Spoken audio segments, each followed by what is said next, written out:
Hey everybody, John Foss. I'm talking with Rob Riggle. We're talking about his new show, Global Investigator on Discovery. Rob, tell us all about it. Hey John, it's my new show, like you said, on the Discovery Channel, Rob Riggle, Global Investigator, and I think it's the show I've always wanted to make. You know, I was lucky enough to host Shark Week on the Discovery Channel for the last 2 years, and I got to sit down with the Discovery Channel folks, and they said, "Hey, do you got any ideas for shows?" And I said, "Yeah. How about this? How about I go around the world solving mysteries, the great mysteries of mankind? I'll go around and, like Indiana Jones." And they said, "Tell me more." I said, "But I'll sprinkle in a little comedy." And so imagine Indiana Jones and the Pink Panther. And that's what this show is going to be. One of the things that it looks like that you investigated in this show was UFOs. So my question for you is, do aliens exist? Ooh. I don't know about aliens, but do we have things that are flying around the sky that we don't understand or that we can't identify? Yeah, yeah, we do. So that's about all I can. That's about all I can say as far as my expertise goes, which isn't much, but yeah. What's the craziest thing that you saw on this adventure? Oh, I mean, so many things. You know, I don't want to take full credit yet, but we may have discovered the lost city of Atlantis. Just saying. I like to think that we solve all the mysteries that we take on. So in search of the Holy Grail, I did find a cup, and I did drink from it. So now it's just it's a waiting game. We'll see what happens. How are the results? Yeah, I've never felt this good. I really feel dynamite. So I think, fingers crossed. Yeah, hopefully it's the right cup. Okay, so one SNL question for you here. I recently read the book Live from New York, the SNL book, and everybody they interview in that book, it sounds like they had no time whatsoever when they were part of SNL, and yet you were still in the Marines while you did SNL. How did you pull that off? It was very hard.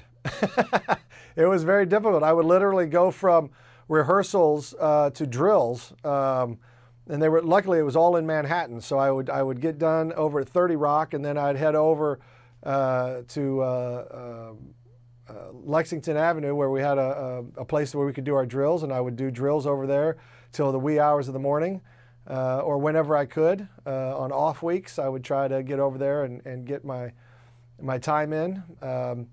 Same thing on The Daily Show. I mean, when I was on The Daily Show, I used to have to fly back to Miramar, Marine Corps Air Station Miramar, to go through Command and Staff College for 2 years, every other weekend, or at least one weekend a month. So, yeah, it was a challenge, but it's just one of those things that you get it done. All right, so The Hangover. Before The Hangover, you had already accomplished a lot of things in your field. However, when The Hangover came out, I mean, I remember when I saw it, it was such a groundbreaking film because nobody had really seen anything like it. When you saw the first cut, did you know right away that my life is changed forever? How did it change your life? No, you never know. You never know anything like that. All you know is, did you have fun shooting it? And we did. We had a blast. And I, obviously the other guys were there much longer than I was. But for the brief time that I was there, Todd Phillips, who I knew from back in New York at the Upright Citizens Brigade Theater, he was gracious enough to let us improvise. And the guys that were in the scenes, Zach, Bradley, Ed, they were down to improvise. So we played, and that's what made it a lot of fun. A lot of those lines are not in the script. A lot of those things were just made up because we were having fun. We were trying to make each other laugh. We were, we saw things in the moment where you'd say, "Oh, I should say this. Yeah, give that a shot." Or, all that stuff. Not up in here, in the face. Those weren't in the script. Those were just things that you react to, and Todd was gracious enough to let it all happen. Well, we all know that you have the comedy down. You can kill it with comedy, but a lot of people out there might not know that you can also do the serious role and do it very well. Last year we had Bella Thorne, Patrick Schwarzenegger, and Scott Spear in the studio to talk about Midnight Sun, which you played Bella Thorne's father in that film and did a great job. And actually those guys talked about how well you did changing from what you are known for to doing something completely different and just doing a great job.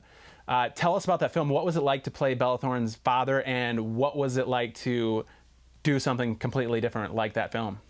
Well, thanks for bringing that up because I love that movie and I love that role. The truth is if you do something well out here in Hollywood, they tend to make you do that over and over and over, which is fine. Everybody wants to work, but it's hard to get opportunities to do other things. And even though I love comedy and it's my first love, I am an actor. I can do other things. And so I was given the opportunity to do a dramatic piece, and I got to do it, and I'm very grateful that I got to do it. It was a fun role. It was an amazing role, and I had a great cast, great director, great script. So, yeah, I enjoyed doing it, and I'm always looking for more opportunities to try it again. All right, well, I'm here in Minneapolis. Lifelong Vikings fan, been a season ticket holder for over 20 years. You just had your Chiefs win a Super Bowl. So tell me what it's like, number one, to win a Super Bowl, because we don't know. What did you do to celebrate, and what advice do you have for us here as Vikings fans? Well, listen, I empathize with Viking fans. I really do, because your struggle is real. I'm good friends with I'm good friends with Nick Swartzen. And we lament about football all the time. We're always texting each other on Sundays. And so I really do empathize with you guys up in Minneapolis. Your time is coming. It's coming. I didn't think it was ever going to happen for the Chiefs. It took 50 years. My entire lifetime I've been a fan, and never happened. And then it did, and it will happen. You guys have been to 4 Super Bowls. You're going to go back, and you're going to win one. It's going to happen. You just got to get that mindset that it will happen, and it'll manifest for you. I promise. It's what we did in Kansas City, and it happened. I recently saw the audition tape that you made for Top Gun 2, and you flew with the Blue Angels. I've seen the Blue Angels in real life, and it's crazy. So I know you have a background flying, so the whole flying thing, that's not new for you, but flying with the Blue Angels, that's a totally different story. What was that like, and did you feel like your life was in jeopardy? Because at one point you passed out for like 10 to 15 seconds. So tell me about the experience. What was that like? It was the thrill of a lifetime. Getting a chance to go up in an F-18 and do all of the aerobatics and the ballistic takeoffs and the breaking the sound barrier and nape of the earth flying and simulated bomb runs. We did a 70-minute full syllabus flight with no G-suit. Didn't have a G-suit on because the Angels don't fly with G-suits, so I didn't get a G-suit. Well, that makes a big difference when you're pulling all those G's, because you're having to fight to keep the blood in your head. So you have to go, you have to bear down like you're lifting weights, and it's hard. And so at the end of the flight, he said we're going to do a short field landing, which means he's going to load up the plane and we're going to come in and do a real tight landing. But when he loads up those G's, he holds them for a long time, a sustained pull. And that's where they got me. I was fighting it, hook, and I was trying to fight. I could feel the gray closing in.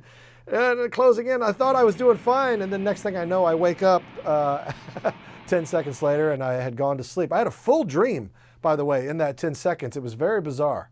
Very bizarre. I felt very refreshed when I woke up. Did you know that you had passed out? Not at first. At first, he was going, Rob, you with me? I'm like, yeah, I'm right here. What's the problem?